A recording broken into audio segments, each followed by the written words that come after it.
Welcome to So You're Kinda a Big Deal, a weekly podcast deep diving into the lives of emerging and established tattoo artists. Listen in as we dig into origin stories, industry hot topics, and what it takes to survive in the world of tattooing. This is Tattoo Shop Talk. It's funny, it's crass, inspiring, and sometimes we get it right. Join your hosts Shawn, Hedley, and Dave Allen every week as we host a new guest.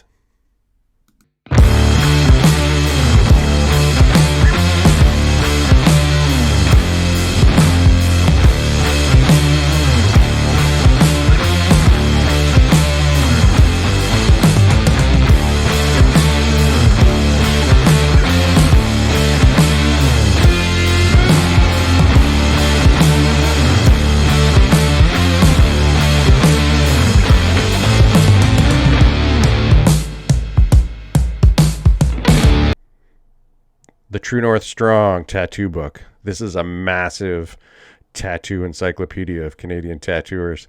350 pages. It's an 11 by 17 coffee table format.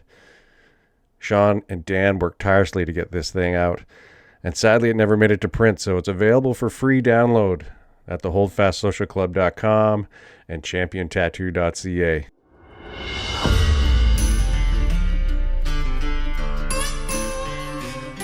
It was great getting to know Curly and this amazing guy that tattooed with one arm. You know, the customer had to stretch his own skin. So I did get blood poisoning from him twice.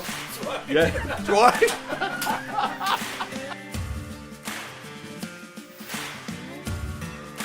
Ed Hardy brought this whole Japanese influence into American tattooing. Once Dave Shore come onto the scene, it was like tattooing completely changed. If anybody could say anything about greaseball Japanese, it's fucking Dave Shore. Salty, piratey, bikery, just hard not to do.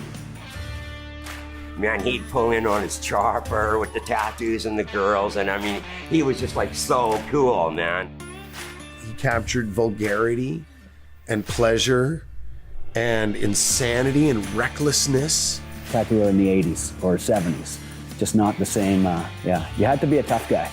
I was scared shitless. Even though I was kind of a biker guy, these were bigger biker guys, you know?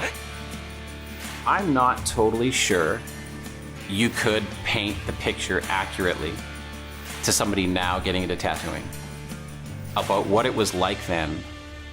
And the only reason I would say or I feel that way, though, is because they might not believe you. We had the limo waiting for him with all the lines of blow lined at the airport. This is the way we do it in Canada. In like 80s, 90s, Paul Jeffries was like the king of tattooing. It wasn't just in Canada. Like, am I supposed to stop tattooing? Because if this is what I'm supposed to aspire to, it's not gonna happen. Each one of these old masters influenced groups of tattooers who in turn influenced other groups of tattooers.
Hold Fast Social Club presents So You're Kinda a Big Deal with your hosts Shawn, Hedley, and Dave Allen.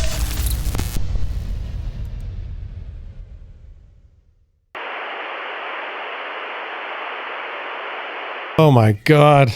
I'm out of here. All right. Oh my God. Shawn's out of here. We're at the Vancouver Tattoo Convention. Be fucking nice. With our surprise guest, Clint Danroth. We both know. Hey, Clint. We both have a long history with Clint, going back, I think before I ever was a tattooer, I knew Clint. Mm-hmm. Yeah, we've known each other forever, man. And the reason I know Shawn Hedley is because of you. Really? Yeah, I came to get this tattoo finished that Dustin had started, and you basically, in the politest way possible, threw me out of the shop. Yeah, I remember that. Yeah. And told me to go see Shawn Hedley or Adam Sky. Yeah. And that's... yeah, that was at Nathan and Karen's house party. Remember that? You were sitting on the couch. You were doing like janitorial shit or something like that back then. No, I was working in a fly shop. Were you? I think so. No, because you had the Volvo, man. You had that station wagon. You always had it. Oh, no, I was growing weed. Oh, were you? Yeah, janitorial. Nice. All right. So that was the cover for sure. Yeah, totally. But yeah, we're here in the Vancouver Convention. It seems like a really good turnout. It's busy. Mm-hmm. I got in here early. I was talking to one of the guys that runs the thing, and I was like, is it smaller this year? And he says, it's the biggest show ever. Really? Yeah. Well, I know they changed halls for sure. Yeah, the hall is big, but so it makes everything look smaller inside. It's crazy. Yeah. Yeah. We miss you, Shawn. Clint, Everyone's been 20 asking. years, buddy. Yeah, man. You just had your 20-year anniversary for the shop. For the shop, yeah. Yeah, I've been tattooing 28 years, and Craftsman's been around on and off for 20 years. So started that, yeah. That's crazy. So when did you open Craftsman? I started in 98. Wow. So it was, the original shop was on the second floor on Robson and Granville. And just a little shithole, right? Just a tiny little place. There was like... It was cool. Oh, it was awesome. There was a tailor up there and like little clothing stores. There was like a shoe cobbler. There was a small little Italian jeweler, you know. And Hits Boutique. Yeah. Well, Hits opened up later. Okay. Way later. Well, they were on the main floor, right above the underground. But no, it was fun back then, man. I was... That's before the internet. Yeah. 98. Before the internet discovered tattooing. Oh, man, it was totally different. Well, there was the internet. Just most people hadn't discovered the internet yet. Come on now. Yeah. Okay. True enough. Shawn knew what the fucking internet was. Yeah, you had Shoko at that shop, right? Yeah, dude. That first crew was Jeremy Glenn, Shoko. Trent was in for a cup of coffee, and he brought Ken Greer with him for a little bit. Oh, man. That was a heavy-hitting shop then. Yeah. Breadman, he was, I gave him his first job in Vancouver. Oh, wild. Yeah, and we all, none of us really knew how to run a business or make any money, so the shop lasted 3 years. And then I closed it to go work for John at the Dutchman for about 5 years. Oh, man. Yeah. Well, let's reel it back a little bit. How did you even get to owning a shop? Like you didn't start tattooing in your own shop. No, man. So, I mean, I apprenticed in Kelowna, right? So I was at Ritual there for a bit, and I left. Under Rob Thomas. Yeah. Yeah. And left in, I guess the beginning of 95. So that's when I met Dustin as well, too. Oh, crazy. And so I was working down at Anarchy on Granville. Actually, Trent got me that job. Oh, okay. Yeah. So I couldn't find a job anywhere. And I mean, Shawn, I don't know if you were in Vancouver at that point back in 95. Yeah. Yeah. So you remember I got what? there in late 94. Yeah. So like for tattoo shops, there was fuck all in Vancouver, right? Yeah, there was like, it was Anarchy, Sacred Heart. You would have had Thomas. Yeah. And there was Devil's Den. And Devil's Den. Yeah, Devil's Den, yeah. Mom's in North Van. And Dutchies and the guys, other Well, guys. I think that was like that weird time when John had closed the shop and done a private studio and sold it to Vinny. Gotcha, yeah. And then there was Morella's in Burnaby and Golden Lion in Surrey.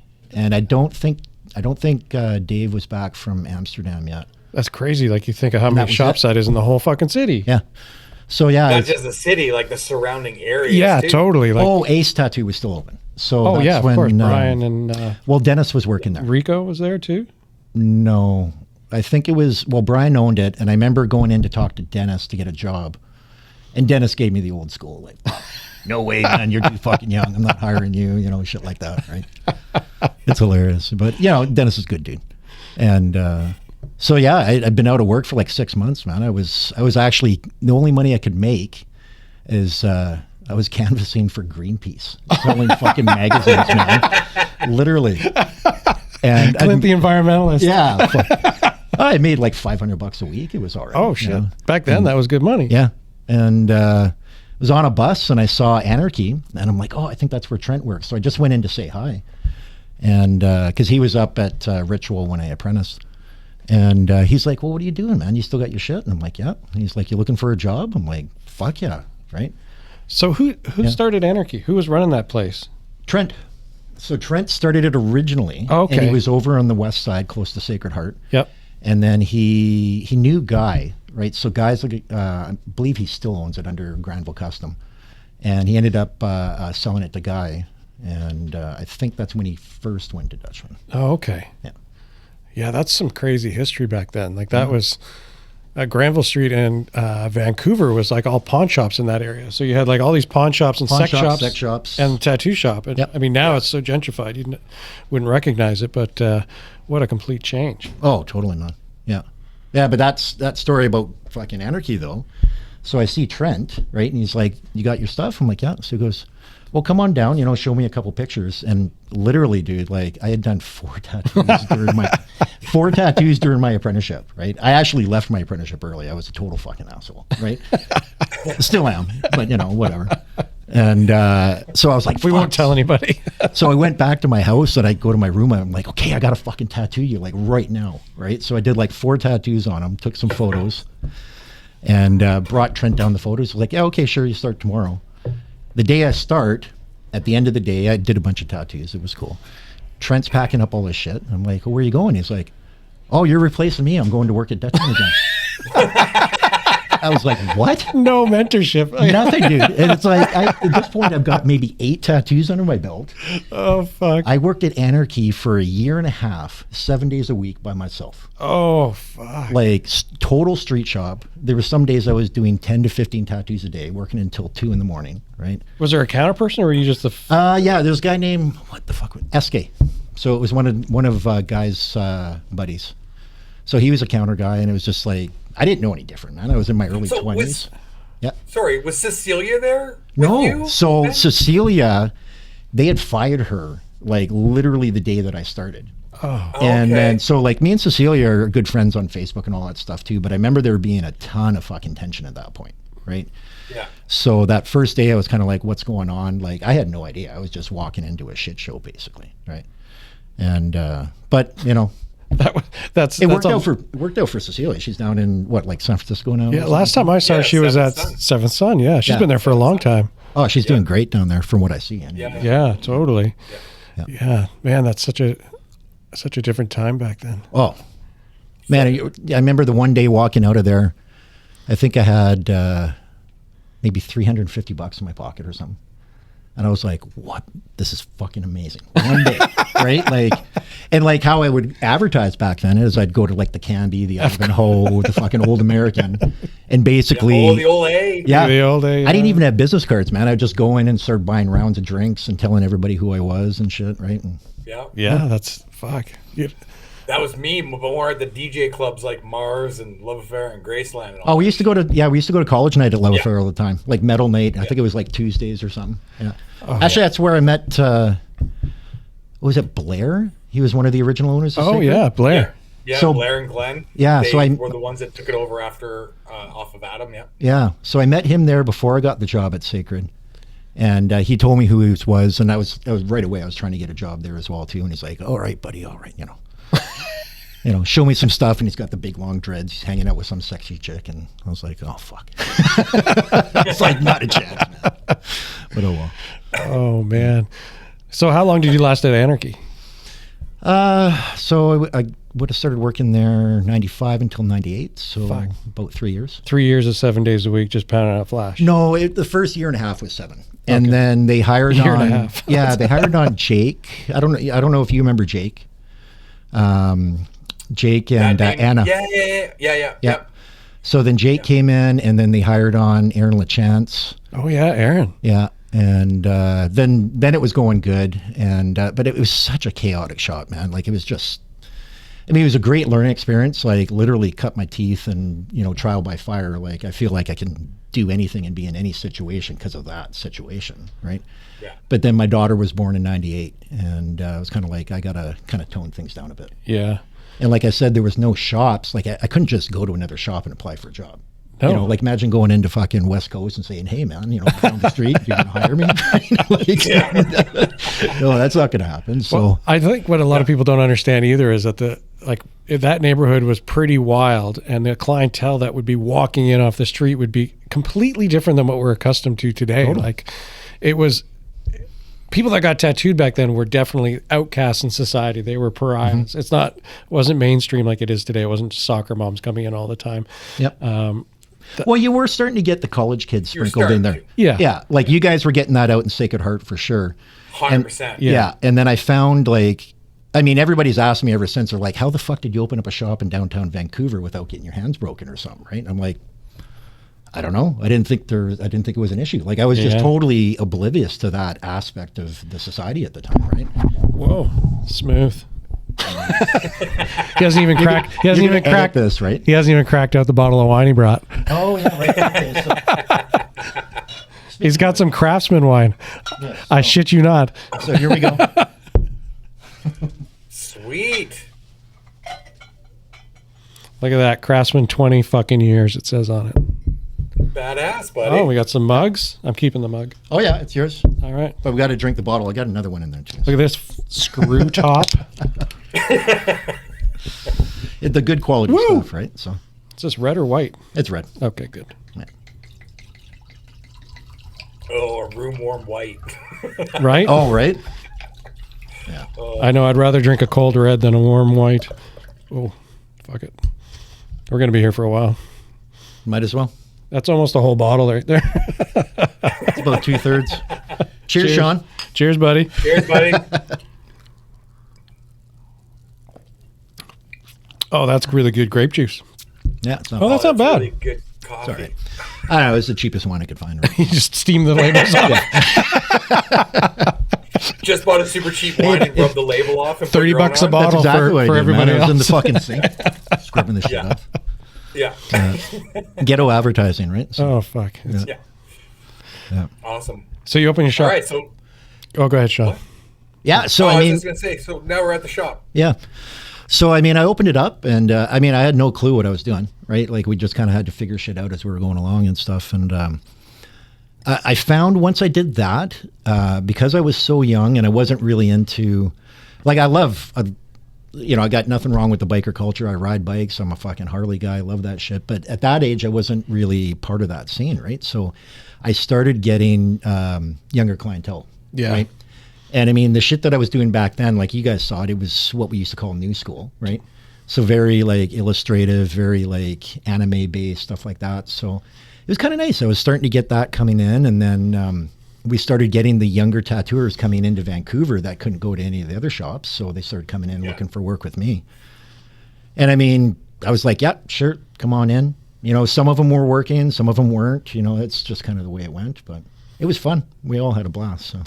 Yeah. Well, even back then, I remember seeing tattoos, mostly on mutual friends of ours. But Karen, she had some really nice tattoos you did on her early on. Like that was like just post apprenticeship stuff. But yeah, she let me have some fun for sure. You obviously you accelerated pretty quickly. Like a lot of us back then were struggling to accelerate. Yeah, you had something going already for you. Well, I mean, I definitely credit my apprenticeship for that, for sure. You know, even though it was short. Like I'll be honest, like I quit after, halfway through, right? And you couldn't stay in Kelowna, could you? There was a rider on your... Yeah. So it was 300K. 300K. Yeah. 300 kilometers, right? So, and I mean, I walked into it knowing that, and I was totally fine with that. And I can see it, man. You don't teach somebody everything you know and then have them open up a shop right beside you. So for people listening or watching, he signed a contract in his apprenticeship, and the agreement was that if you left, you couldn't work within a 300-kilometer radius. So if you're apprenticing somebody out there, that might be something you might want to include. Oh, dude. And I paid $5,000. Oh, fuck. So $5,000 to the shop, which, got divvied up in the shop. And then I had to buy my own equipment. So I wasn't even allowed to set foot into the shop until I had... Basically, Rob gave me a school list of what I was going to buy, and he bought it for me. But it was good shit. Like, my first machine was a Brass Jonesy for a shader. Oh, fuck. Scott Sterling for a liner, Nice. national, set me up with a national membership. And then at that time, you only had Spalding inks and national inks, right? So, he told me, it's like, if you're going to do powder, you go through Spalding to mix your reds and mix your greens and yellows. And then nationals for the other shit. Mix your own ink. Yeah. That's always fun. Mix your own ink, make your own needles. I made my own tubes. And then, of course, you experimented by trying to make machines, right? Yeah, of course. Yeah. Yeah, that's crazy. Yeah, that's the other thing people don't understand. Like, there was Spalding and there was National back then, and you just mentioned a membership to National. Yeah. And do you remember how you got that membership? You had to know 2 people. Well, I had to send them a business card. Oh. And I didn't even have business cards, right? So Nobody had business cards. So we had to make up business cards that had the shop address with the phone number, and they had to call the shop to make sure it was legit. Oh, my God. Yeah, Bill Baker got me my membership. So it was like same, like anybody could order from Spalding, but like you couldn't just, even if you were a tattooer for 5 years, if you didn't have that membership and somebody to vouch for you, you could not order from National. Yeah. It was definitely locked down for sure. People don't understand that was hard back then to get shit and to get good shit. And there was, now you get great shit from anywhere. It's there was, I'd never go back to that though. I mean, like the shit that we were getting from those guys was garbage though. Some of that shit was mixed in bathtubs and stuff. Fuck yeah. Been there, done that. Shawn and I. No, absolutely. It's better now. Yeah. Right? Yeah, but way it was better. hard back then. Yeah. Right? Yeah. I think that's every time we kind of romanticize the old days, it's more about all the shit we had to overcome in order to learn, right? Like I had it easy because all my mentors were my friends and they'd already fucking figured it all out. It was just handed to me. But I think most people don't understand how hard that was for guys like you. Like if you didn't have that connection, it was hard, right? Like I guess so, man. Like it was making your own pigments isn't easy. No, it's not. But it just seemed like that was like nothing was easy back then. It seemed though, man. Like I remember, like I was in high school. I didn't live at home, but I was going to regular high school. I worked at nights, and then I started going to college because I wanted to be a journalist, right? And I couldn't take it. Dropped out. But I couldn't find work anywhere. This is the beginning of the recession. Like there was nothing going around. I was getting welfare checks. So like just getting by wasn't easy back then. Yeah. Right. So getting into tattooing was just such a dream. I was like, this is what I got to do. Sure. Fuck it. Whatever it takes. Yeah. Yeah. For some of us misfits, it's like the easiest way into a career, right? Like, I know. I look back on it and I'm like, how did this happen? Not for one single day did I think I was going to be doing it a week from that day, right? Like it just always seemed like, okay, just take it day by day. Totally. So, yeah. Awesome. Yeah. All right. Back to the shop stories. Oh, okay. All right. So do you think that you didn't have any issue with the higher ups with your shop opening because your shop was on the second floor? Like I don't think they noticed, man. Yeah. I don't think a lot of people really noticed because there was so many things that happened then. Like the building I was in, we weren't allowed to do street advertising, right? So we couldn't have a sandwich board. We couldn't have a sign on the bottom. Did you have a window sign? I'm trying to remember. No, because our window was in the back alley. Fuck. Yeah, like it was really what it was is like, and back then it's like I'd be talking with the guys working for me. It's like, okay, we just got to go out and just hand out stickers, put up posters on telephone poles, and like the old school way of doing shit. Totally hustle. Yeah. And I mean, none of us had a lot of bills at the time. I mean, I was the only one that had a kid. But I mean, it seemed like, I don't know, it just didn't seem that hard. It just seemed like, this is what you got to do, go do it. And, I wasn't making anywhere near as much as I was in the street shop, but it was definitely a lot happier, right? So. Yeah, no kidding. Yeah. It was that was the easy thing back then. It's harder now, if you're starting out to get a client base and stuff because you have so much competition. But like we were saying, like there wasn't a lot of shops. No. And a lot of shops were not spending time around younger crowds and all that stuff. So us younger tattooers migrating to Vancouver and then going in the clubs and the underground scene, it was super easy for us to build clientele pretty quickly and stuff, So it was definitely we were lucky at that point in time for sure. Like you walk into a club or something and tell somebody you're a tattooer, and it was like 30 people would find out about you that night. They're like, "Oh, that guy's a tattooer," and you'd be handing out cards. Whereas now it's like, "Oh yeah, my cousin's a tattooer," and "Oh, my sister's best friend's a tattooer," and it's like no one gives a fuck. Like it's so much harder to network that way, Oh, dude. I mean, I've had clients. I remember this one client saying, "Oh, my son wants to get into tattooing. I think that's a really good career choice. And I'm just looking at him like, career choice? Oh my what God. the fuck, man? Like, where It's a does this fucking come lifestyle. I don't know, but it's just, yeah, I don't know. Yeah, it's just so different now. Yeah, it's great though. Yeah, Like but I mean, you know what though? Social media, it's fucking free. Yeah. Remember how much business cards used to cost to get print? When they were I'm still digital? printing them. Yeah, I know. I print them too. But before they were digital, and you had to do that offset printing. Like Oh, I I remember know. I went to one place wanting to do 3 colors. They're like, okay, you have to draw one color on a piece of vellum, the next color on a second piece of vellum, and line everything up just Yeah. to print it. And it was so expensive, right? Now you can go on Facebook and Instagram and fucking TikTok, and it's free. Yeah. I remember getting cards printed, and if you didn't think the person you were talking to was serious, they just didn't get a card. Yeah. Well, you held on to them like gold, right? Like I would flash them like it was an FBI badge or something. Right? Yeah, Club it's card. like I have 250 cards. They need to last. Now it's like I ordered 10,000 for the same price. Oh fuck! You remember when Club Card opened in Vancouver and they were printing all those rave flyers, and every tattooer started getting all their cards made there. It was changed everything. When I first started going to them, that was when they had the small little studio apartment in Yale. Yeah. So I went through them for fucking ever, but yeah. Oh, amazing. Oh, you're just making me sound old now, though, man. Fuck you. I'm older than you are. I think you're both older than me. Yeah, but, totally. Oh. Yeah, I just look the best. That's where that OnlyFans count is going to come from, right? I think you just have the youngest girlfriend. Yeah. Nice. Oh, so how long did you have the original Craftsman for downtown? So 3 years. 3 years. Yeah. And basically what was happening, I was getting to the point where I think a lot of owners, they get to the point, they realize, okay, the money's not coming in, right? You're not paying your bills. But on top of that, I was having fun, but I wasn't learning, right? So I had kind of stagnated.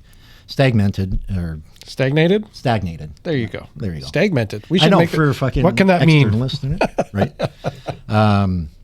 And it's just, I was craving some learning. And I had just gone in to get my sleeve started by John. And so he started this sleeve, which, of course, isn't finished. 30 years. Looks good for 30 years. But John, it's all good. Yeah. But Rob Hope had just broken his hand for the second time. And so I'm sitting in my upstairs, studio.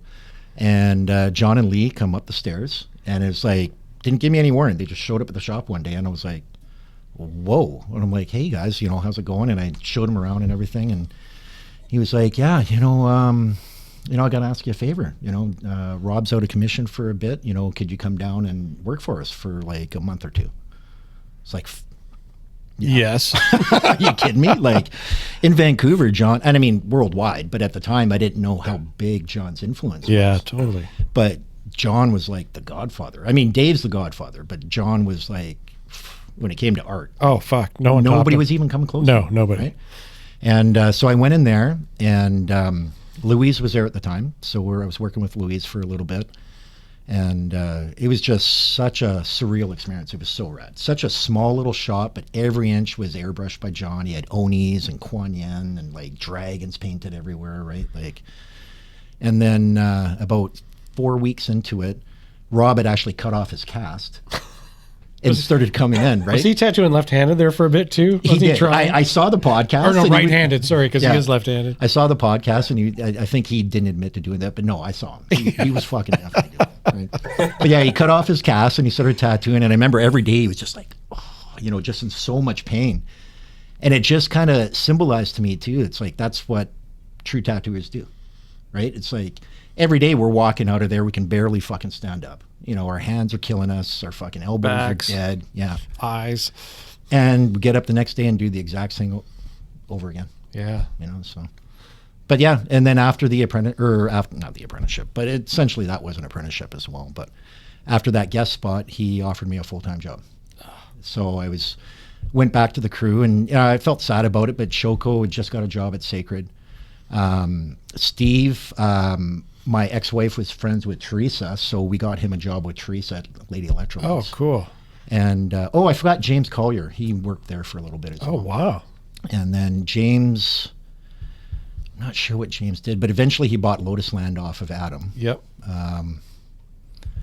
And then Jeremy Glenn, I think, just kind of disappeared. I don't know what happened. I haven't heard that name since back then. Yeah. Yeah. Same. Yeah. I don't know what happened. Jeremy, if you're out there, let us know what happened, or if anyone knows, let us know. And then Trent, I think he had gone up north or something, or he might have been in Edmonton at that time. So, yeah. So, and then progressed 100-fold working for John. Had my mind blown, my confidence blown, everything destroyed and built back up. But it was like, wow, a complete fucking game changer, man. That was kind of the West Coast school of tattooing. Like you couldn't really aspire to more. And he had this knack of not just attracting good talent, but of really, really walking you through, I don't know, educating you about art and tattooing. Like, he was intimidating as fuck, man. Like, like that's literally what it came down to. Whatever he said, especially for like both me and Rob were young at that time, you just didn't argue with. You're like, okay, this is what we do, right? So, I mean, it was a hard way to learn. Don't get me wrong. Like, I don't know many people that could do it this day, and I don't know if John would take the same approach anymore. But for us in that era, it was perfect. It worked. Yeah. I mean, look at all the people that came out of there, like who you worked with at that studio. Yeah. And I mean, the guys that were all there, like Kerry Irvine, fucking, Vinny Rocco, obviously Trent and Rob and Trent Pear, Rob Hope, Dustin Crouch eventually. Oh yeah, Dustin was in and out of there a few was times. there. How long was so when Louise, you first closed your shop went over? It was just you, Louise Blackstone, and Rob. Then that's it. Yeah. For how long? Shit, I want to say, I mean, Dustin came in a couple of times and did guest spots, but he wasn't a regular until I quit. So it had to have been 4 years because I only worked at the new shop for 1 year. And so when they opened up the new shop, I had just started tattooing Ryan Halter out at the Saskatoon convention. Actually, no, I tattooed his wife. Sorry, his ex-wife, Holly. Holly, yeah. And then he booked with me to come in. And then at that time, I think John had an idea of going a bit bigger. So he told us, he goes, if you guys are tattooing any tattoo artists, see if they want to do guest spots, right? So I talked to Ryan. He's like, yeah, for sure. And then so they brought on Ryan. And then shortly after that, Jesse Young. And then, of course, Dave Nicholson and Ian. Oh, man, that shop was so fun. Oh, man, the big shop was insane, right? But the little shop, though, was a fucking sweat box. Oh, yeah. I just remember going in there once and walking in and just being like, I don't know how long I can stand in here for. No. I'm just going to we had guys dropping, man. Oh, I bet. And imagine this for like all you kids out there using stencil stuff and spray on shit. We were using Speed Stick to apply fucking stencils, man. And imagine what that's like. Speed Stick, that underarm deodorant that you... Yeah. You just took it on, glue it on there, put your stencil on, and imagine how long that lasts when a guy is sweating buckets, body heat, you got Vaseline going on. So like literally, it was old school. It was the same as doing the acetate. You had to start at the bottom, work your way up because your stencil would be gone. Fucking dab. And so many times it would disappear, and you're literally, I mean, we were making hand bomb stencils. We didn't have a thermofax for a little bit there, right? So literally by 2/3 into it, the stencil was gone. And you had to fucking remember where shit was going just based off of the cloud of purple stencil that was there. Right? Like, even to this day, my stencils people look at them and they're like, what the fuck is it? And I'm like, I don't know, but we'll figure it out, right? It's amazing how much shit you can hold in your brain. Oh, totally, man. It's That studio attracted a lot of incredible artists. Mm-hmm. I know when I was at Sacred Heart, you'd always get word come through of somebody else who was guesting at Dutchie's. It was always this never-ending train of like, Maurizio and guys like that would come through. Yeah. I mean, unfortunately, Maurizio came in after I left, and he was one of my biggest influences too. Got obviously introduced to his work through John. Yeah. Mauricio and Junior, fucking love that. Oh, man. The flow and movement. I still try to, incorporate that shit into my work for sure, but... yeah, their stuff was great, man. And so what was it like working for a guy like your stuff is, you work with John for a long time. His influence is obvious, but your stuff is not like John's at all. But it is like the background and the elements that are in your tattoos have a lot of movement and flow. Speak about that. Talk about Well, one thing he talked to John, or to Rob about this a little bit as well. But one thing he introduced to me that really stuck was the rule of thirds. 1/3, 2/3, right? And it's essentially a scientific mathematical way of basically organizing anything in nature, universe, but you can apply it to art, you can apply it to color theory, you can apply it to line work, right? And it basically disassociates your mind from overthinking too much how to draw something, right? So if you've got basic rules on where things are supposed to go, all of a sudden by the time you finish drawing it, you've got a natural flow. So he didn't really care about how I was drawing my dragons, like the facial style, or how I was drawing my skulls. He was always concerned about composition, movement, and flow. And if you look at any of the guys that have worked for him, whether it's Halter, whether it's myself, whether it's Rob Hope, that is the one thing that is consistent in all three completely different styles. Absolutely. Right? Yeah. Yeah. Shawn? I actually lost you guys there for a couple minutes. You guys froze on me. I should have grown my beard out. When we worked together years ago, we used to get mistaken for for brothers all the time. It was so funny. Well, you remember the first year that you were working for me and we were doing the convention? Mm-hmm.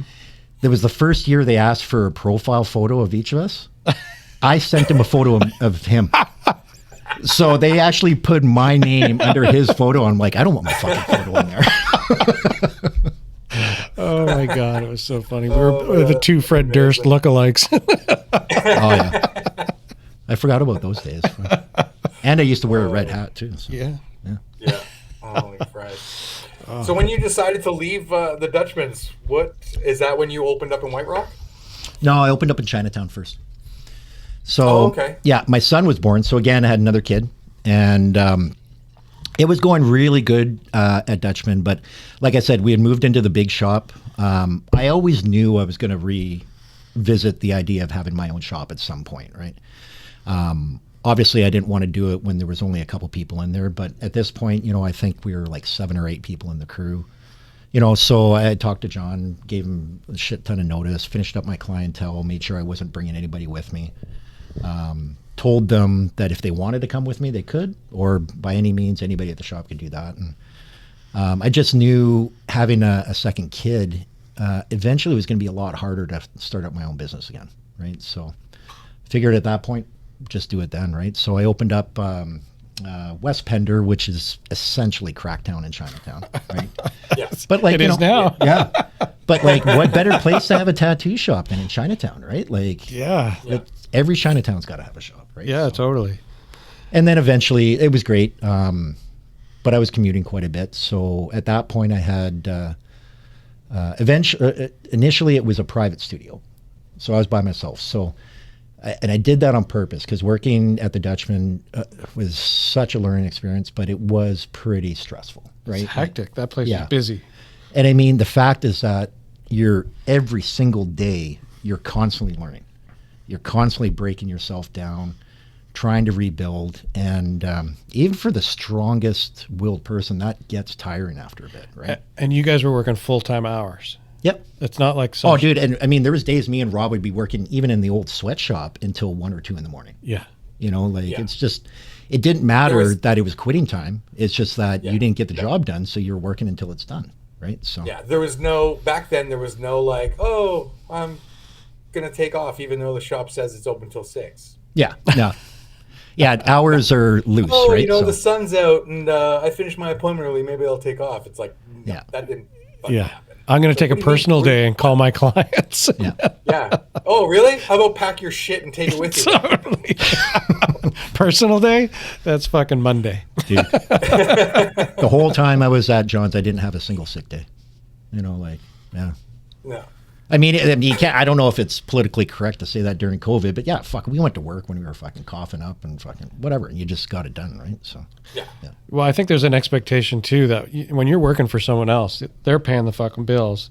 You're working for them, and your job is to fucking show up and put in the time. Oh, and you don't, especially if you're learning, right? Well, and it's not just that too. Like I said, I learned a lot before I got to John's, but John changed my whole way of thinking about tattooing. He's bringing in the shit that, he got from like Horiyoshi and Ed Hardy, where you're taking in the entire body as a tattoo, right? So like, it was like, even though I might only be doing a half sleeve, he'd be like, okay, well, where are you going to take that later on?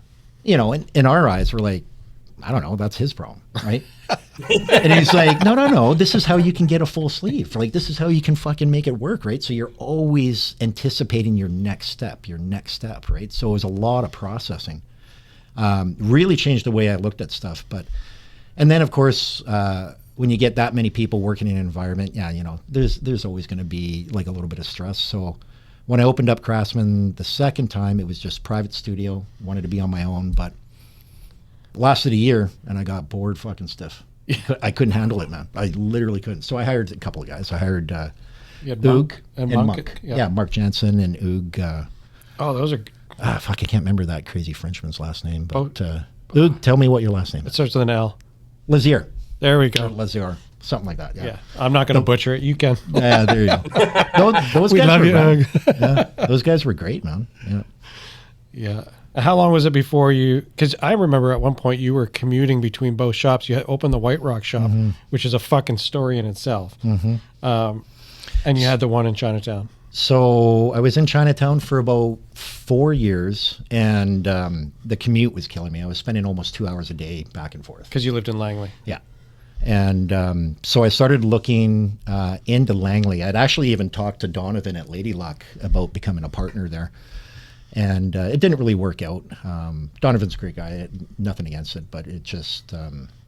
Langley's weird when it comes to zoning. Well, no, just with their zoning, right? Like, no, Langley's weird. Yeah. Oh, Langley. So I was like, okay, well, I can't go there. And I was just in White Rock one day at the beach, and I'm like, fuck, imagine having a shop here. Like, this might be all right, you know? So we talked to City Hall, and they're like, nope, we don't allow tattooing or pawn shops. And or strip clubs. Or strip clubs, yeah. Everything's pawned into the same thing, right? So, but, so it was actually Donovan's wife, Gidget. She's like, well, you know, the reserve there has a building. And, you know, I don't think it goes through fucking White Rock, right? So I was like, really? So I talked to the reserve band, and they're like, yeah, we'll set you up. So I managed for 5 years. Tattooing wasn't allowed in White Rock. So it was the only shop there, right? And fuck, we were killing it. It was awesome, man. That spot was so fucking cool. It was under the WAG, this really awesome restaurant, and it was on the beach side of the strip in White Rock. So there's really in White Rock, there's no buildings on the strip, on the beach side of the strip. And this was the only building down there that was. Yeah. And it had parking, ample parking. It's a 100-year-old building. It looks like an old plantation. It's fucking haunted. Yeah, and it is haunted. Yeah, no, it's absolutely. Crazy. Yeah. But tell them, what was the story? The first day you opened up, because it was on Resland, you didn't have to. The zoning was different. You didn't have to get the health board approved or anything. You just opened up, and then we didn't have to do anything. So it was like, so the residential communities, they have like one health inspector for, I don't know how many square miles. Like, it's forever, right? Yeah, we need another bottle. Fucking. Yeah. I didn't drive today. I took transit. I Ubered. I didn't drive. There you go. Sweet. Let me finish this a little bit. And so I didn't have to apply for anything. I just had to get approval from the band. And then actually it was funny. We did a little shop warming party, invited everybody from the band and like local communities and clients, and set it all up. And I mean, it was pretty cool. I had an art gallery in there. We had stations facing the water and stuff. And this one guy shows up and, wearing the jean jacket biker vest and the flipped up hat and all this stuff. And later turned out to be a really cool client, but he comes in and right away I was just like, what is this guy about? I've never seen him before, right? One of the band members comes in and he goes, Troy, what the fuck are you doing here? Troy's RCMP. I met that guy. Yeah. Troy's amazing. And I was just like, Troy Derrick, we love you. Yeah. And I was just like, whoa, dude, like, are you in cover or something? Like, are you fucking whatever, right? And he's like, no. And he turned out to be a rad guy. He ended up getting tattooed by every single person in the shop, even in the new shop. So I don't think Leo's tattooed him yet, but he's been tattooed by every single person. Tattooed right down to the knuckles. Yeah. Hands. Who was it one night when we were all drinking on the strip when I was guest spotting? It was either Andrea Hart Yep. Somebody stole his hat. He was doing traffic. I think it was Andrea. Yeah. And they drove by in the cab and reached out and took his fucking hat. And he had to come to the shop and get it. And he was like, yeah, you can't do that. See, I didn't know about that. Yeah. We used to sticker his cruiser all the time. Oh, that's awesome. Yeah. Oh, he's amazing. Oh man, yeah, that shot was crazy. That day we came to work and there was a goddamn beach fucking whale. Yeah. Oh, that was emotional for Sean. That was crazy. I wasn't here. I think I was in. I think I was down in maybe at San Francisco or San Diego at one of those shows. Oh, you might have been getting tattooed by Aaron in Seattle. Yeah, Oh, yeah, I maybe, think you were maybe. getting tattooed by Aaron. Yeah. Yeah, I remember I was in the States somewhere anyway. Yeah. Yeah, and it was me, Dave, Kaya. Yeah. I think Rob might have been there. I That don't know sh- if he was there that day, but he was working there. So. That shop was so fun. I worked there for 2 years, and I lived down the strip by the pier, and I could, on a low tide day, I could walk the beach to work. Yeah, it was great. On a high tide day, I could paddle my Yeah, I used to paddleboard do to that work. paddleboarding, Yeah, yeah. I forgot about that. Oh, that was such a great location. Yeah. Yeah, it was awesome. And then so who worked there? So we had first guy that I hired was Dax. What's Dax's last name? Brunette, yeah.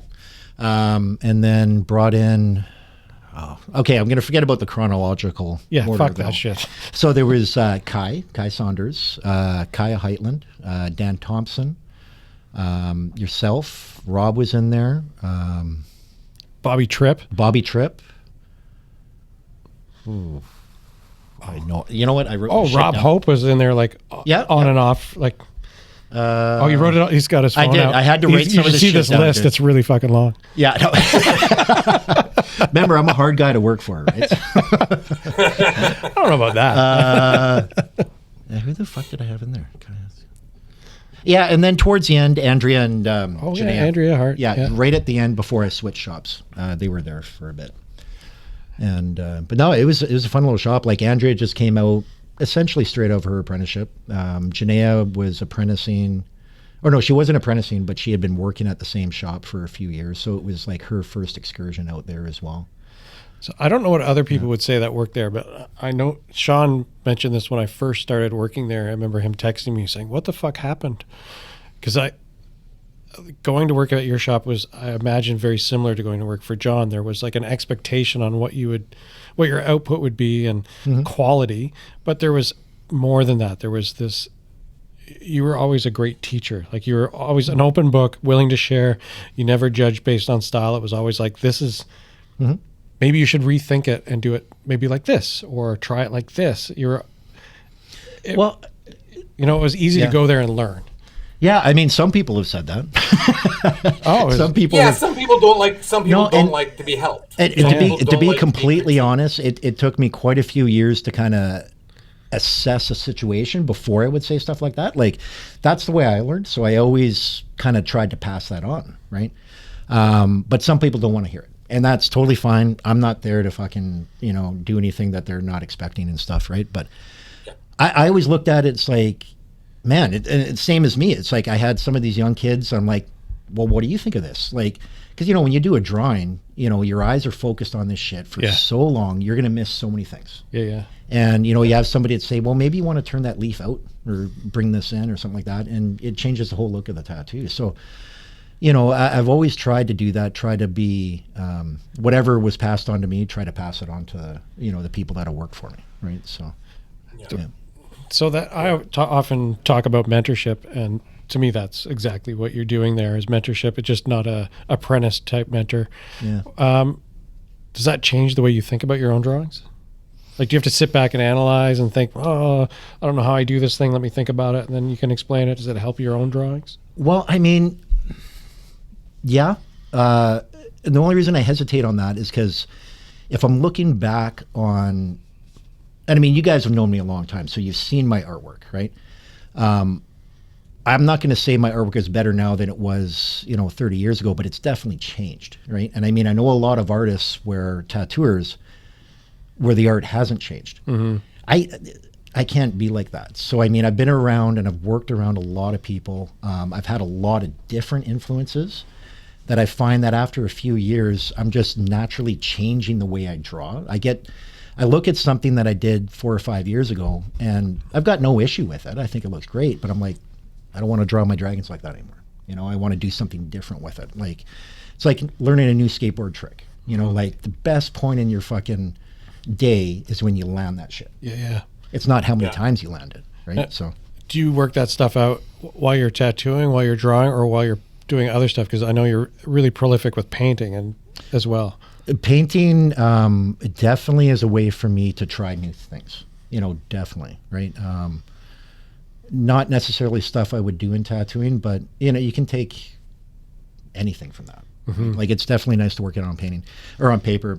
I don't do it on skin though, right? So like, I might draw something 5 or 6 times for a tattoo, and then a lot of times the day of, I'm going to redraw it again, right? But once I get to the tattoo, it's, you know, it's all business. I don't want to experiment on people, right? So yeah. I know there's not. I don't know if I've worked with anybody that's as prolific as you are in tattooing. I know there's other prolific tattooers out there. Jeff Tan would be one of them that I would almost always mention. But I don't know anyone who does big work and finishes it quickly. James Tax obviously is another person. Oh yeah. But you have been, for as long as I can remember, been putting out a lot of work and finishing it quickly. How do you?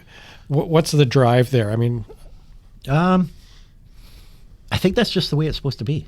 You know, like, I mean, I was never taught to take speed over quality, right? But in the same token, it's like, we're doing tattoos, right? So we're causing people pain. We're charging them by the hour. There's healing times involved, right? So as creative as we want to be with something, we have to take all this shit into account, right? You know, you've got to have some sort of,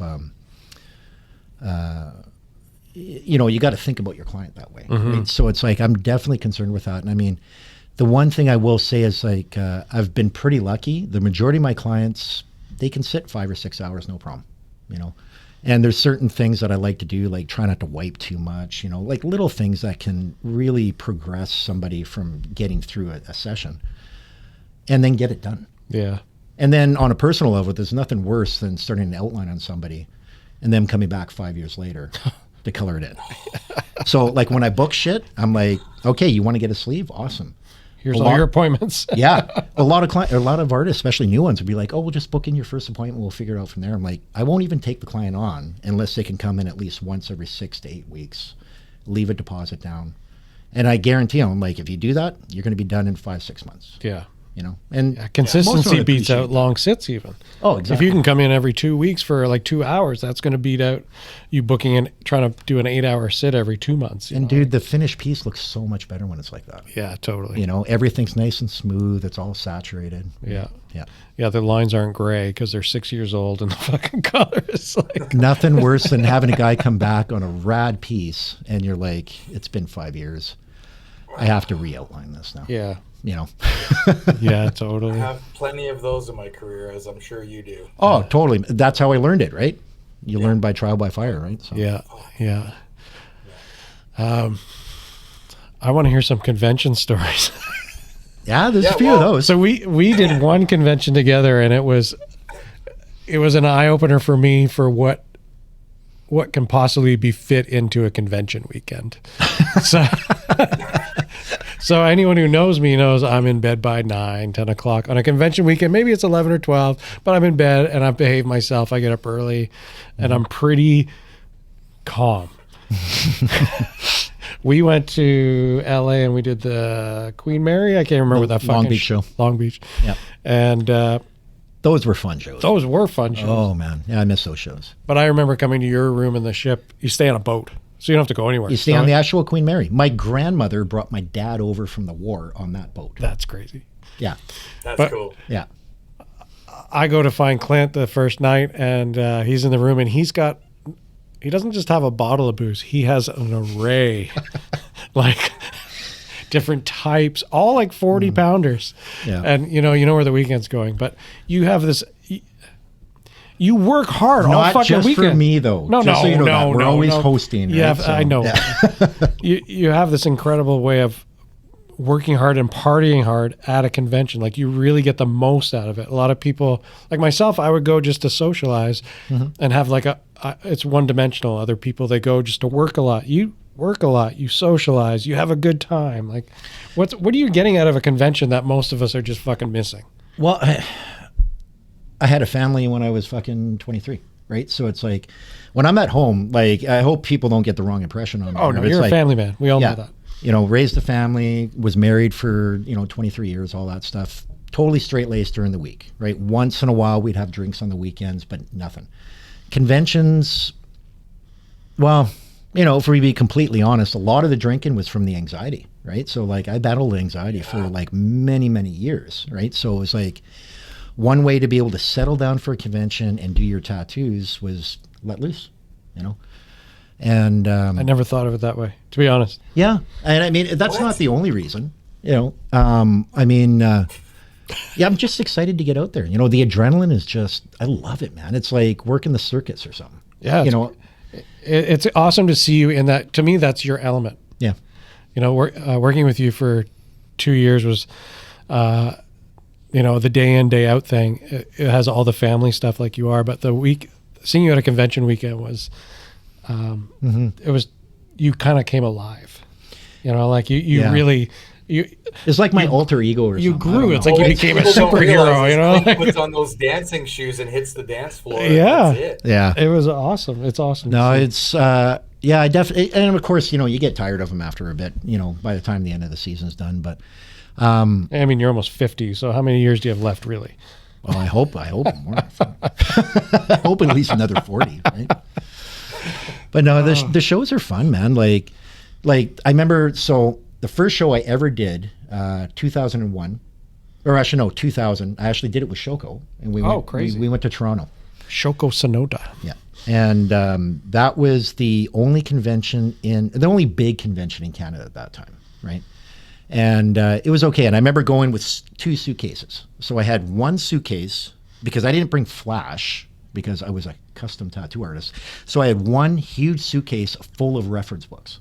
So Japanese and fucking all this shit, right? And all my drawing supplies and all that stuff. And no one in Toronto knows what Japanese tattoos are at that time. See, I'd never been to the East Coast at that time, right? But, and then my second suitcase had all my equipment. So you had like this huge fucking power supply, like the toaster machine from National, right? All your cords, and then I brought my needle making kit just in case it ran out of needles. All your tubes, like everything, right? And then I had a backpack of clothes. That was it. And that was like the first one. And then right after that, things started to take off a little bit. Like I got a magazine interview in, I think it was the first Savage. Oh, I remember that. Yeah. It was like the Halloween edition. And that, everybody's like, how the fuck did you get in there? It's because I used to fucking go to journalism school, right? So the first thing they teach you in journalism is how to submit freelance art, right? Course. And writing. And all you got to do is look in the inside folder and there's a name. Yeah, totally. And you address your photos to that fucking dude. Yeah. You saved him fucking weeks of work. He prints it and makes a shit ton of money off your back, right? Make someone's job easy. But because of that, I got invited to the Milano convention. Oh, crazy. And that was my and it was invite only in Italy. And so other than Toronto, I had never been out of BC, right? And like I said before, I do historically have a little bit of anxiety. So it was like, I don't know, man, this is kind of crazy. But I ended up doing it and fucking blew my mind. I was set up right beside New School Collective. Oh, wow. And that was the original crew of New School Collective. Adrian and... Adrian Lee and... Paco. Yeah, Paco. I'm not sure if Grime was there. Those guys were such heavyweights at that time. Oh, dude. It was all anybody would talk about. Yeah, totally. And I just did a bunch of tattoos, but I was the first to get there, last to leave. Tons of small shit, and again, just a young kid. And then some of the big guys were just kind of like, "Fuck, you work hard, man." And it's like that's kind of what I based my career off. It was just forget about all the noise and just work your ass off. Everything else takes, care of itself, right? So yeah, it's obvious with your career. That's exactly what's happened. Yeah. That was that I remember that Mickey put out those big wood folder books. Was that? So that came a few years later. Okay. And so at that point I had been working at Dutchman. So we all got in that. So me, Rob, and John were in both wood folders. Those books were amazing. How big were those? amazing. Those were like... They were massive, man. Like, yeah, they. Yeah. And I mean, I think at the time they were like 500 euros or something like that. So I don't even know what they'd be. I worth have now. the wood covers as art in my shop. Yeah, I do dope. too. Yeah, I got them in mine as well. Yeah. Yeah. Yeah, so cool. Yeah. Where are we? The wine's taking effect. It's great. You're missing out. It's good. That's not slum words. See, I still got a tattoo today, so I'm drinking some water as well. So, I took public transit. I'm good. I'm sleeping in my van in North Van. Oh, nice. Van guy. Nice. Yeah. So, well, the shop now Yeah. in White Rock, Yep. you've moved onto the strip. Yep. So that started out, we had, what's that? How long you been at that location now? We're going about 7 years. So I've been in White Rock for about 14, I guess, in total, maybe 15, something like that. So that's your fourth location for Craftsman. Robson, Chinatown, and then 2 in White Rock. Yeah, that's crazy. So 20 years this year. Yep. Awesome. And who do you have with you now? So, yeah, now we got Leonie Osterman and Dan Thompson. So Dan worked for me originally back at the first location in White Rock about... Scummy Dan. Scummy Dan, yeah, 9 or 10 years ago. Leonie, she had started apprenticing with Jnea, actually, who worked for me in the shop as well. Okay. And then I finished her apprenticeship. She's doing great. It's fucking awesome. But, Super nice. Like, yeah. Yeah. She's got a personality. It's awesome. She, it's nice to see because, like, I've never taken on an apprentice before, right? Like, it's not something that I even thought I would ever do. And then as the years went on, I just kind of look at the industry and I'm like, I don't want to be a jaded old man, but I'm like, what am I going to teach these guys? You know, these guys come into the industry knowing more art than I could ever share with them, but they don't have the work ethic. And not to, again, fucking throw shit, but they just don't have the same outlook, right? Well, so it's like, I don't know what I can do, but with her, fuck, dude, like she's busting her ass, right? Like it's great. I think there's a lot that we can share, though. I think the idea of mentorship is changed. Is all. Like you have to definitely focus on like and look at things differently for sure. Well, I think it's more than just the art, right? Like, yep. If you realize that people can come already with that type of skill, it's about how to be a good tattooer, how to succeed in the industry, how to advance your career, how to network. Yeah, I don't know. That shit kind of makes me sick a little bit. Oh, fuck. No, I don't mean social media. I just mean like in the old-fashioned way, like going out and meeting people, going out doing guest spots, and fucking forcing yourself on people. No, totally. But I mean, it's like back in the day, it's like people knew who you were based off your quality. And I know it's a real short-sighted way to look at things. There's so many other things to take into account, like personality and all this other stuff. But I was friends with a lot of asshole tattooers just because they were good. You know, like I could care less fucking about their personality, right? So, yeah. But yeah. Wow. Canceled. That's a little awkward in here. Whatever. It was nice working with you. Yeah. That's a very white privilege way of looking at things. Yeah. Oh shit. Can we replay that so I can see what I just said? I promised him we wouldn't let him incriminate himself. No, I won't. More water. Oh fuck. So what are you? Okay, so before I dragged him over here, he was wrapping a guy up with numbing cream. The guy's getting his entire torso tattooed. Yep. At a convention? Yeah. Yep. So I worked on him all day yesterday. Yesterday. So that's the only reason why. Usually I don't like the numbing creams, but this stuff's not bad. But he was sitting all day yesterday, and we did his chest, and then today we're gonna work on his torso. So, you know, I've got a little bit of compassion for the guy. Right? Hey, numbing creams. Which ones do you not mind somebody using? So and do you put it on, or do you let them put it on? So okay, so I'm still on the fence about all of it. Most of the shit I do not like at all. Same. Yeah.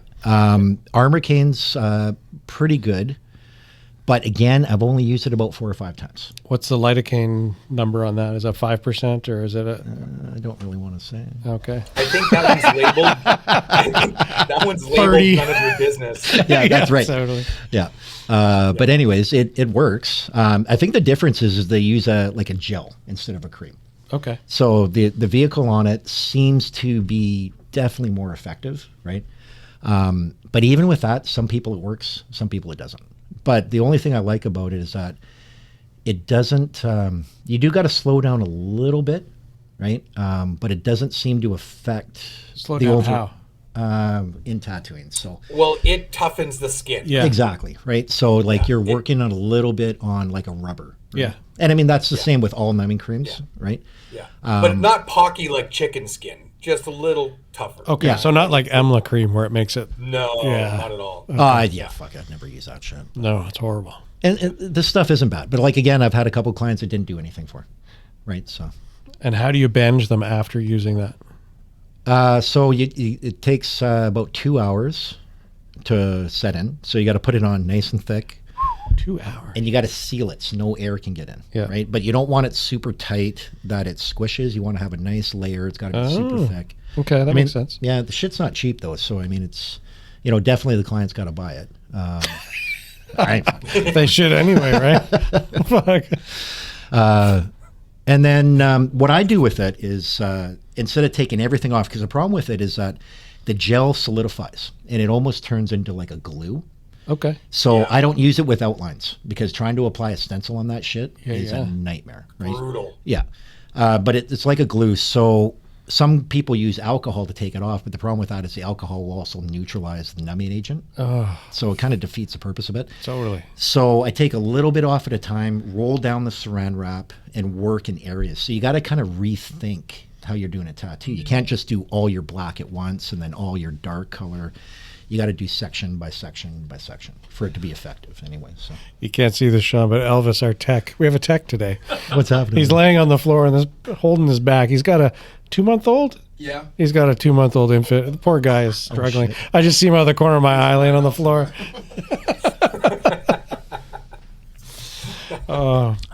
Well, I haven't used the Armor Cane, but what I started doing was using, you can buy xylocaine from the pharmacist for dirt cheap. you can get him to make it for you too. Yeah, I did that years ago. Yeah. Yeah, I had a dentist do learned that. learned that from Dustin. Yeah. Actually, Dustin and I had a dentist we were getting it made Perfect. from. Yep. But I mix it in with my, I don't use Vaseline, but my Glide.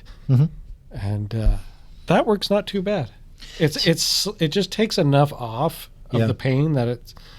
Well, see, I've always wondered about that because, like, I don't even like using Bactine too much during a tattoo because, like, I find that after a while, when that starts to wear off, your nerves are so fucking irritated. Oh, right? So brutal. I don't like using too much of any of that shit. Right? This stuff seems to just like numb as you go a little bit. So the stuff that's already inflamed settles a little bit, and then the stuff right beside it you're working on just takes a touch off. Yeah. I think if you can take 10% off the pain level for clients, it can make a big difference. But yeah, but you can do that with, not to compare working styles or anything, but definitely there's ways of doing that just with your overall setup on shit. Like the wipe for me, it kills everyone. It does. Instead of spraying, because green soap itself is a detergent, right? It might be surgical, but that's going to irritate the skin as well. So what a lot of people don't realize is you can just throw a little bit of Vaseline on there and it pulls the ink off the skin and you give it a wipe.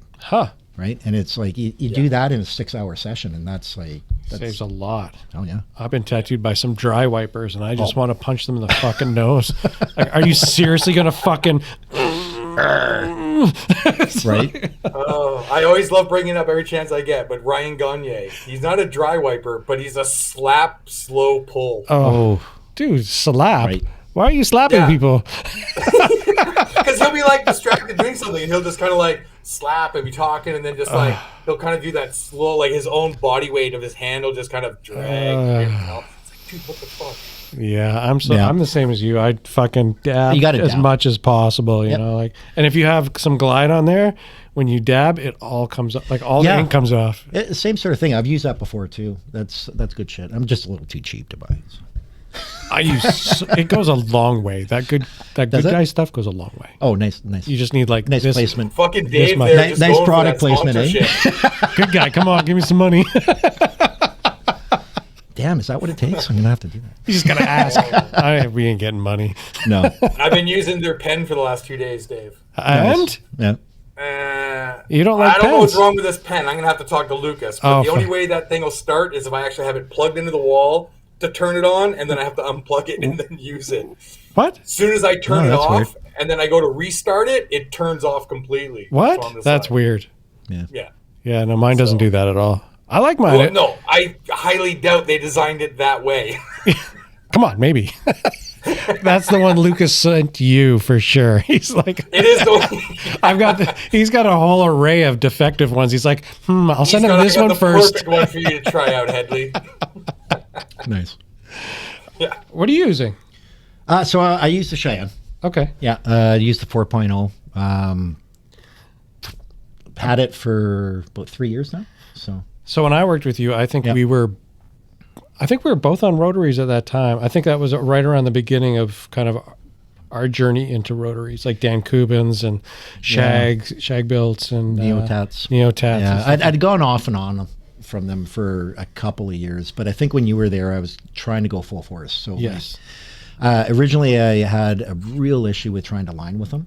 So I was most still people. Yeah, so I was still using Jesse Young liners. I love his machines. His coils are fucking amazing. Yeah.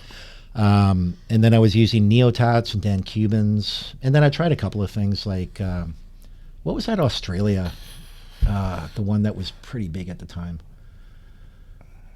The only thing I remember out of Australia was Classic Ink. No, yeah, there was one that was really good, but it was weird. It had like a weird round motion. It was huge. Fuck, I can't remember what the hell. No. Anyways, whatever. So I had one of those, and then I would just switch What them are all back those and forth. dragonflies? No, I didn't. There was too many adjustments with that shit. I didn't like. I remember, Rob Hope had one of those. I couldn't stand that shit. Fuck. Rob Hope had a rotary? Yeah, he doesn't say that, does he? I remember Rob Hope when you were fucking using a dragonfly, man. Oh, fuck. Oh, my God. Yeah. That guy could make a beautiful tattoo with fucking toothpicks. Like, Oh, and he does. I've seen it. yeah, his machines run like shit. But he can make anything work. Yeah. Yeah. So what you're using the Cheyenne stuff now? Yeah, the pen, it's great. I've tried the Good Guy pen. It works great, but I mean, the only thing I think that the Cheyenne's got on it, it's got give. So it seems like the Good Guy's more of a direct rotary. Yeah, I would agree with you. Some people love that. Same. For me, it's just not. I can't pull long lines with it. Really? It catches the skin too much. Oh, I find the opposite. Really? I find with same. That's the only reason why I like the Good Guy is because I can actually line with it. I Yeah. can't line with the Cheyenne. the Cheyenne, Really? I found I caught the skin more. Yeah. And since I've switched to the Good Guy, which is the same stroke length, it's way less. And to me, it hits like more like a direct drive, exactly. Okay, But I find it lines way better. So the only thing I would say is like, so I use the 4.0 on the Cheyenne, but I do choke my needle back, right? So I'm not running my needle tip straight off the tube tip and fucking hang it out, pull it. Yeah, that's fine. Yeah, I like to just pull like a nice little long line, and like if I get the right stretch on that, like the stretch is important, but if I can get that right stretch, I can do like a full line. Something that I've always thought was different with coils versus rotaries, and Dan Kubin seemed to be the closest to a coil for me that way with lining, was they didn't run as fast, and I would have to slow down so much to line. No, you're right. Yeah, 100%. Yeah, no, they're definitely slower. If you're thinking it in terms of just like the old Icon method where you had your meter on there and there was like hits per fucking second and all that other shit, right? Hits per second, that's how we should fucking measure shit.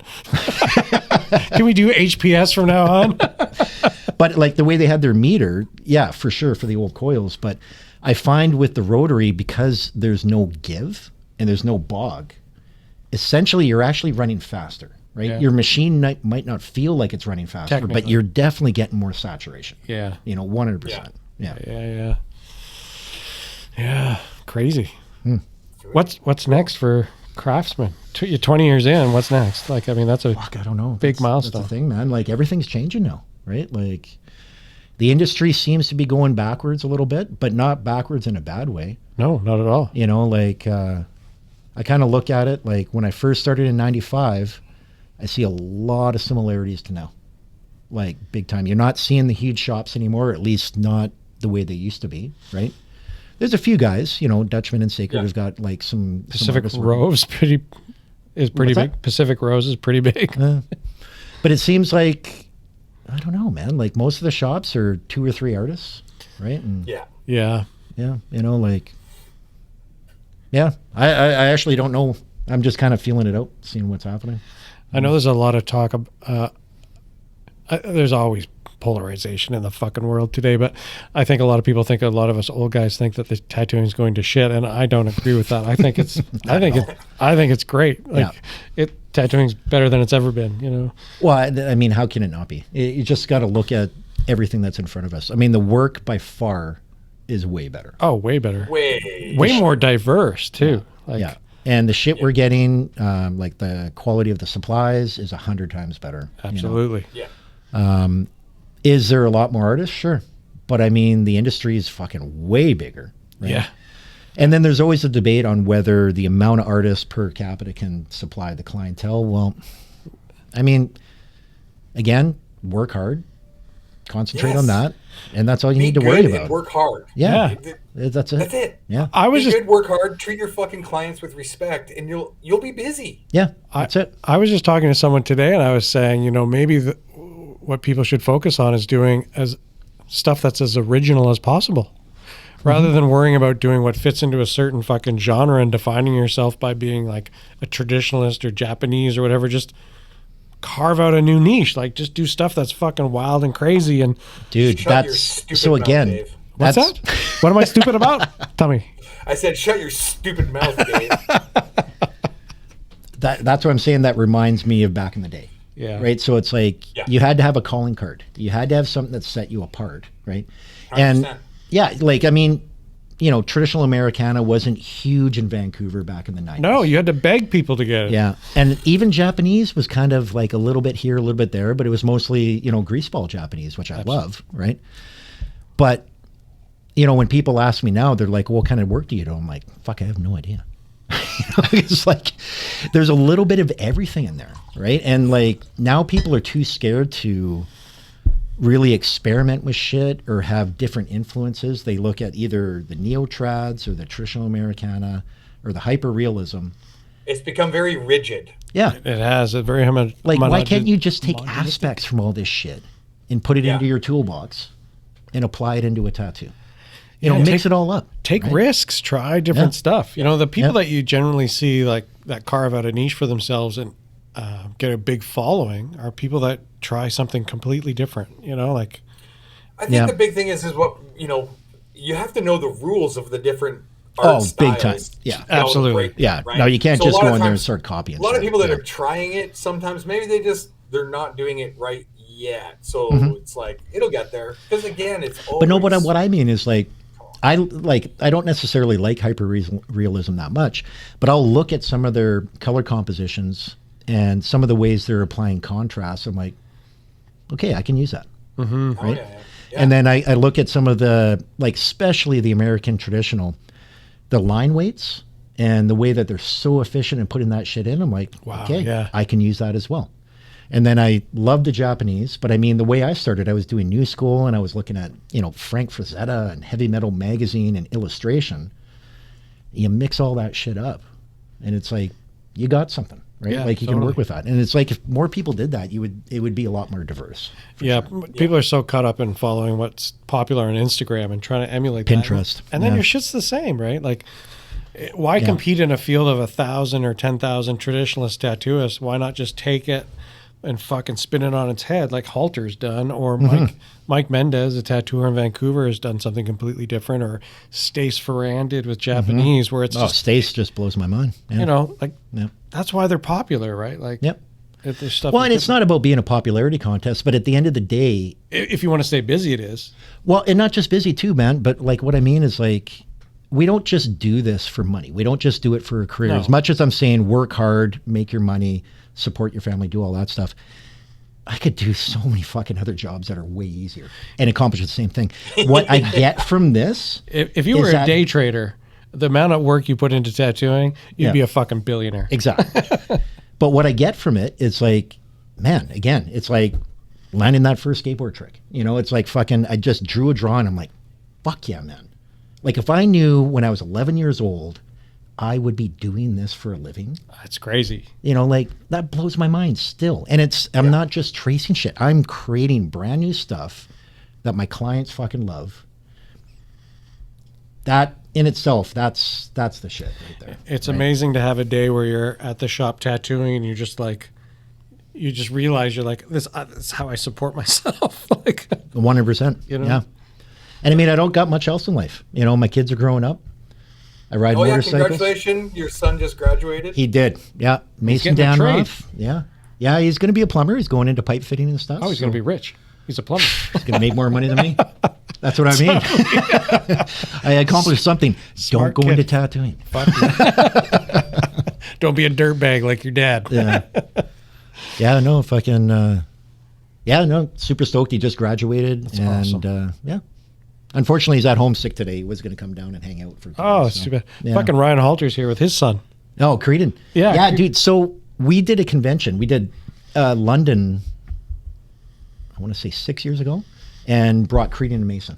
Oh, wild. And they were our counter boys, and it was fucking rad. Dude. That's it was amazing. so, like, Mason, I think, was, I want to say maybe 11. Creedon, I think, was 13 or 14. Could you imagine being that age at a tattoo convention? Oh, And he's those been to ones, a few, but London was like, Yeah. oh, dude, he was so stoked. Like, the first day, like, we had them at the front, and, like, you remember the London booths, right? They were small. Never been. Oh, okay. So everything in Europe, all the booths are, like, small as shit. Like, literally, you're 8 feet by 4 feet. Perfect. And you got to tattoo a client in that as well, right? And then you've got, you know, our kids. But I remember the second day they settled in. Like, so the first day I told Mason, I'm like, everything you sell, so we've got merch, right? I'm going to give you some PC. He's like, what's PC? I'm like, okay, that's Your personal cut. Yeah, exactly. And he's like, okay, you know, whatever, right? And he didn't really think much of it. And then that night, we got out at midnight and we all went down to a pizzeria place. There was a whole bunch of tattooers. He's in there just, you know, eye struck, right? And I pay him out and it was like 150 pounds or something. Oh my God. Because, dude, we made some good money, right? Yeah, yeah. And he's like looking at it, he's thinking it's dollars. I'm like, no, times that by 2, bud. And he's like, you just made $300, right? So the next day, holy shit, those kids were hustling, man. They were like, hey, you want to buy a print? You want to buy a print? And Oh my God. That's what sitting you on want. the is back of their chairs, You want a cute right? kid in your booth selling merch. Oh, exactly, right? Yeah. Oh, it was perfect, man. Oh, that's amazing. That was a go down proud a papa limb and- moment. I'm going to go down a limb and say Ryan Halter's wearing less of a T-shirt than you are right now at the convention. No, I think it's the same. No, pretty less. No, but he's smaller. He was shirtless He's yesterday smaller. too, right? So Was he shirtless yesterday? Yeah. But That's- he's smaller. I mean, it was hot, but then, you know, fuck, that dude's so hot. I was like, fuck, I got to take my shirt off too, right? Clint's looking pretty buff. He's well tanned. He's oiled up. He's fit. He'd be a good advertisement for, like, you know, Bear Quarterly down on Davie Street. Oh, dude. Come on now. We don't want to be The throwing Vancouver after party is going to be at Celebrities or Oh, what? fuck. Let's go. Yeah. Yeah. Oh, fuck. No, it's been great. Awesome catching up with you, Clint. Yeah, thank you. Top 5 Yeah, it was good. tattooers. To you, who are your top 5 tattooers? Wow. And that's So- a current thing. That doesn't have to be like you have to stick to that for the rest of your life or anything. No, I mean, I think about that a lot. So, I mean, I honestly say, like, there's obviously everybody knows who I've talked about, but the first guy I got to say is one of the first guys that ever tattooed me, a guy named Cliff Jarvis. Oh, no way. Yeah. So Cliff Jarvis, The Australian. No. That was No? Cliff Clayton. Clayton. Oh, okay. Cliff Jarvis worked for Ace Tattoo under Dave and Brian when they both owned it. As far as I know, Dave might have been in and out. I'm not sure. But he was a young kid. And if we're talking artwork style, he would be kind of like the seed before Trent. Huh. Wow. Oh, wow. Dude, he was fucking like, I got tattooed by him when I was 16. down on East Hastings, and like his fucking artwork was nuts, dude. Like he wasn't drawing, flash. It was just like crazy, like flashboards this big of castles and dragons coming down, like very, very fantasy style stuff, but super talented. Where is he now? Well, he had some personal issues. He kind of disappeared, as far as I know, probably about 15, 20 years ago. Oh, fuck. But if you ever talk to Trent, he'll talk about Cliff. Trying. Yeah. Come on. Come on, Trent. Right? And then, well, Trent's right up there as well, too. Trent fucking blew my mind right from the early days. John, we've already talked about John quite a bit. Dave's the guy, Dave Shore, I would say. Yeah. It's just like, there's just so many things about Dave, right? Like, when you say the Godfather, I mean, everybody knows what that constitutes. But I mean, the guy was an artist in a scene that didn't really care if you were. Yeah. Totally. You know what I mean? But he fucking drew, and he was a good artist, man. He wasn't just a tattooer, but, he'd knock you out. He'd fucking drink fucking liquor with you, and he would draw a fucking amazing tattoo. Like, totally. That was crazy. He was a persona bigger than, even in person, he was even bigger than the persona he portrayed. Oh, he was, 100%. Never look at him in the eyes. That's what I was told by John the first time I met him. Don't look at his eyebrows. He used to curl these fucking eyebrows up into horns. They were so big. Yeah. Oh my God. Actually, if we got time, there's a story about him too. Fuck, we got all the time in the world. Nice. Poor Elvis is sitting here. He's probably got some lunch he's got to make it. He's just on the phone playing video games. So one of the first sort of trips I did in Europe after Milan, I took my daughter, she was 3, and my wife at the time, and we went to Europe for a month, right? So originally and again, one of the best artists that I love is Luke Atkinson. Oh, fuck yeah. Yeah. So I was working for John at the time, and John's like, well, do you want to do a guest spot when you're over there? I'm like, fuck yeah, I would love to do one at Checker Demon, right? So they had been trying to get a hold of him, and then as it's leading up to my date when we're flying out, they're like, sorry, we can't get a hold of him. We don't know what's going on. Turns out the first Paris convention was going on. So everybody was out there. And, but he's like, I can get you, a spot at Hanky Panky's. Yeah.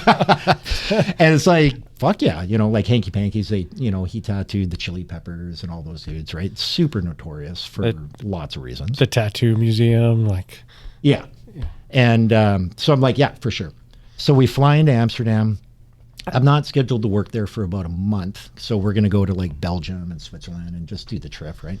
But I wanted to check in and just give, actually at the time, Hank wasn't there. He had some issues going on. You probably remember all that shit. So Molly was running the show. Oh yeah, Tattoo Molly. Tattoo Molly. So I went in and I bought him like a nice little gift to say thank you and all that stuff. And Molly comes out, I was like, yeah, for sure, right on. Everything's great, awesome. So I'm like, all right, I'll see you in a month. We did our shit. We come back, and I've got my suitcase of stuff, and I'm waiting outside the door. Cleanup kid shows up, opens up the door, and Molly had already shown me, where I'd be working. So I just went in and started setting up.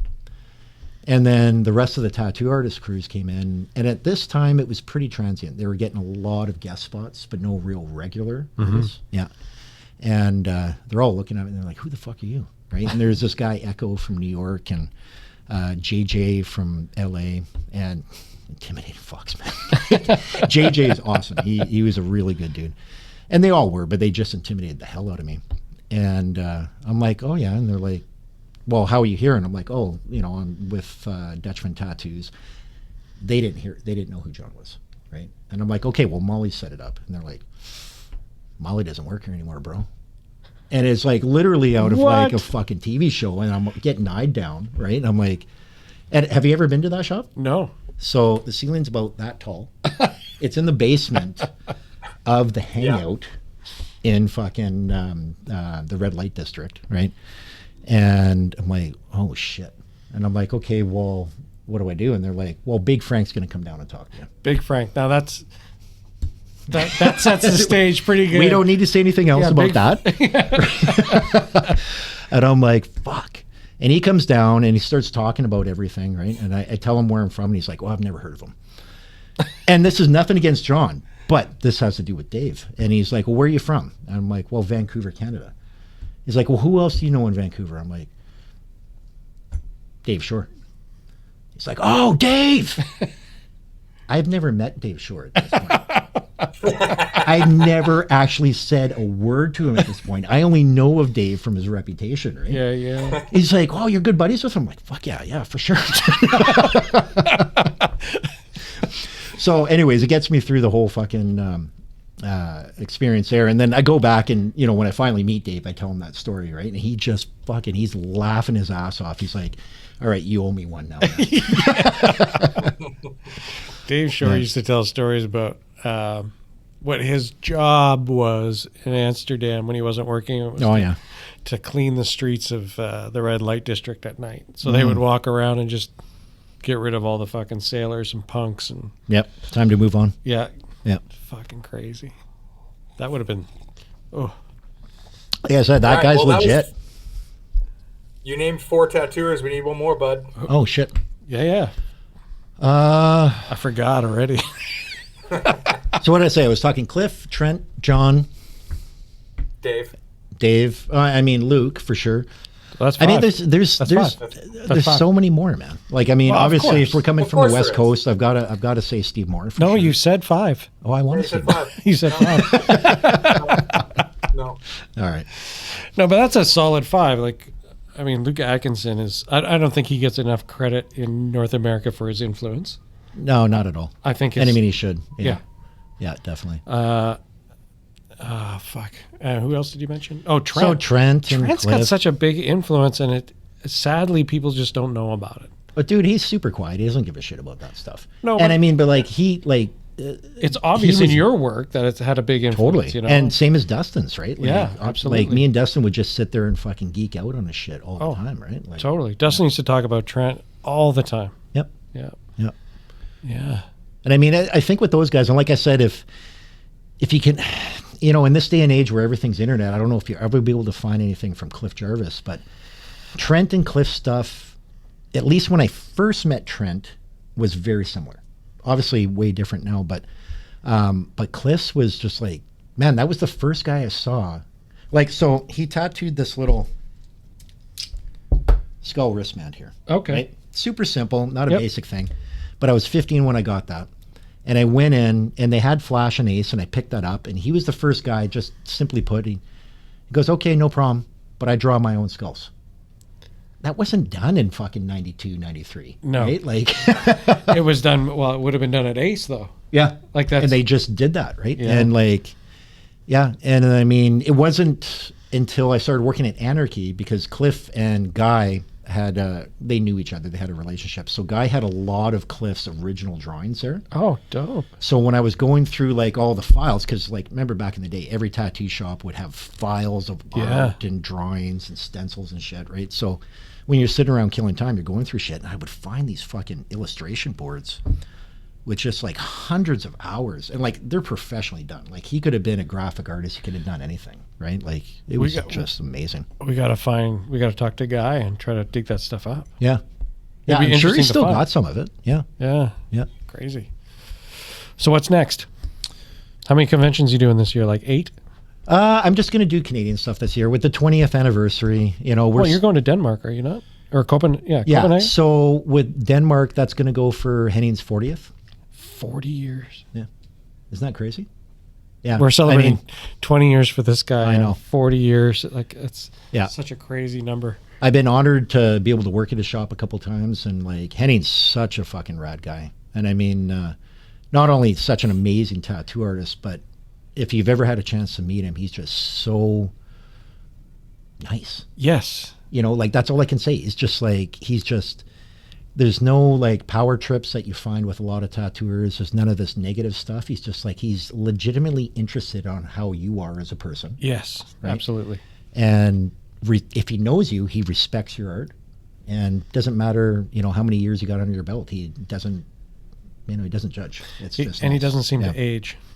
I know, that's crazy. Eh? I know. Like, it's fucking crazy. It is Yeah. crazy. 40 years having that shop, and Yeah. he's as youthful as any of us. And I mean, if you've ever been to his shop too, it's in the middle of nowhere, dude. like Nijmegen, or not Nijmegen, Helsinger is where he's at.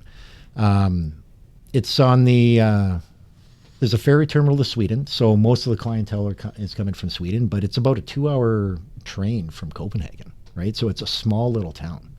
But that place is just packed. Yeah. Yeah. It's super cool. Yeah. So what other conventions? Toronto? No. Kelowna? So Kelowna's next, and then Winnipeg, Calgary, and then that'll be it for this year. Okay. You know, I'm gonna do the States again. San Diego and San Francisco is always fun. I want to get back down there. And definitely get back into Europe. Even though we're going to Denmark, I'm just going to be doing a guest spot out there. I'm not doing a convention. But I'd like to get back into whatever reforms for London, you know, because that's done now, right? So you're more of a convention artist. You don't really do many guest spots. No, actually, my last guest spot at Hedley was probably, well, other than fucking Royal Tattoo with Henning, that's probably the only guest spot I've ever done. That had a big effect on a lot of people that were there.